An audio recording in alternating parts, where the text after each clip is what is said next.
Claire, when you said we were going to make mug rugs, I have to admit I didn't even know what we were talking about. People have been making placemats for years and usually using quilting fabric, and they kind of they look like a quilted project. Yours is totally different. Yes, and I'm very excited to show them. I didn't know what they were either. All of a sudden everyone started talking about mug rugs, and they're mostly little quilts, but I thought, why don't we use some high fashion or home dec fabrics instead? And that's what you've done here on this one. Yes. This almost feels like a suede fabric and a upholstery fabric. It's just, and then you have to have the special presser foot to do, to make it look that correct. And I learned something because I was going to use real leather, and leather will not fuse onto this. Even though these are fusible, because you can't get it hot enough? It wouldn't fuse to the sueded side or the leather side, which makes it a pressing cloth. Leather can be a pressing cloth. And these are all double-sided. They have fusible And this is product a product by Bosel. You can get them already cut. They're already cut, and they come a pack of 4, so you can have nice. Yeah, make all 4 of them at once. And you mentioned making these and having them like for Thanksgiving or Christmas. Yes, or these are going to be used on my party. Thanksgiving table this year. That's great. Yes. And you said we're going to need 2 presser feet. And tell about, let's start with the pearls and, well, no, we were going to use this one first. Right. Let's look at it. So as you look on the one here that we've started already, we have a finish that I've done. And I did that because on the original one, the fabric started to fray because it's upholstery fabric. So doing a satin stitch first using the satin edge foot, it has a little wire. And by turning this nut, you change the wire's location. And that wire actually sits right off the edge of the fabric. And that looking here, turns it to the back and keeps it from fraying. It actually That's wonderful. prevents the fabric from rolling under at all and allows you to form a zigzag stitch on just about any fabric. It's sometimes difficult to sew through thicknesses like this. We can actually finish a quilt using the satin edge foot. So we'll go ahead and put it on. So you're going to put it on first, and in a minute we'll show the pearls and piping. Correct. And each of these feet do come with adapters to accommodate every sewing machine. Every sewing machine. That's amazing. But before we begin sewing, we should discuss how not to ruin all of your mug rug fusible battings. Okay. By first knowing that if you fuse on one side, you're fusing on the other side at the same time. So what we want to do is make sure you fuse one side completely and cut.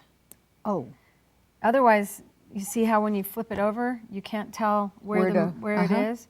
So in order to cut this side correctly, you must first cut the back.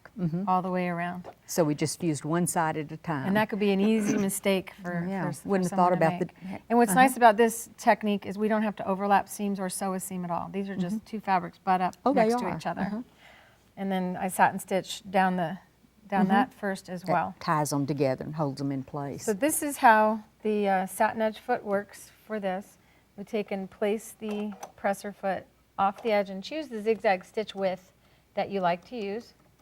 And in this case, I'm going to go fairly narrow, isn't it? I'm going to go a little bit wider because we have such a thick fabric, and it can bear the width of the stitch. Now, when you're twisting that, what is that moving? We're moving the little wire over. The wire. Because the width of the stitch changes the position that the needle comes down into the machine. I see. And that needs to be off the edge. And I have my machine set to tie a knot, but I'm on the wrong side of the wire right now. So there we go. And this is me learning this machine.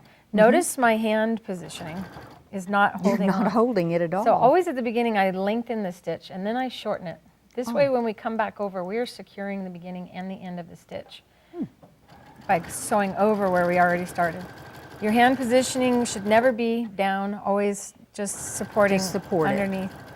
And this is going to take quite a while, which is why we already have one sewn, but watch how we just negotiate around the corner, never looking at the needle of the machine, but rather the front leading edge of the presser foot. And that's what it's for, is to, like you say, it's the leading edge. And now we're going to go ahead and show how to sew the cording on to the edge of that. And that's... See how pretty that stitch is. Oh, boy, it's nice and tight. And it's the same on the top and the bottom. So if you can't afford a serger or an overlock machine, that's a solution for you. Okay. Now this one is the pearls and piping machine. Correct. And the pearls and piping foot, it doesn't look like it can handle something so big, and it can handle even larger trims than that. Oh. And you see how the trim just slides, but it would be going in this direction as you're watching. You're not watching the needle, you're watching the front of the foot. Always and watching. notice that it can't escape. So that means you never have to hold on to the trim when you're sewing. So I'm going to go ahead and put that on. And to there, the like you presser mentioned, foot. in each package there are adapters. So if you, regardless of the brand of sewing machine Yes, you have. it doesn't matter what make or model. All you need is a zigzag stitch to do this. And we have matching thread in the needle and the bobbin. Oh, uh-huh. And we're going to tie a knot by using a straight stitch for a couple stitches, forward and then back. Uh-huh. And now switch to a zigzag stitch. Choose the width that you like or follow the instructions that I am going to include with the pattern for how to do this. And we adjust the width so that it strikes the fabric and goes over the trim. Right. And see how my hands do not touch No. the trim at all. The whole table's shaking. Now watch as I go around the curve with my hand not touching the trim. You're not touching the trim at all. Right, you should not touch it because it will cause the fabrics to pucker. Oh, So we can really That's get fun going to on watch. this. See how fast this is? it's fascinating. Imagine, how quickly you can complete your entire place setting with that. And we were talking earlier, this, of course, is a fall-like fabric, kind of an upholstery fabric. And you were saying it would be so pretty at a wedding.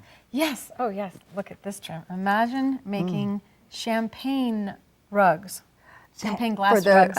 Oh, how nice for the bride and I groom. think I might just have to make some patterns for that. I think you should. Well, this is Yeah. just fascinating, and you make it just look like such fun But besides it being easy. really is easy and fun. Well, thank you so much for showing us what a mug rug is. It's my pleasure.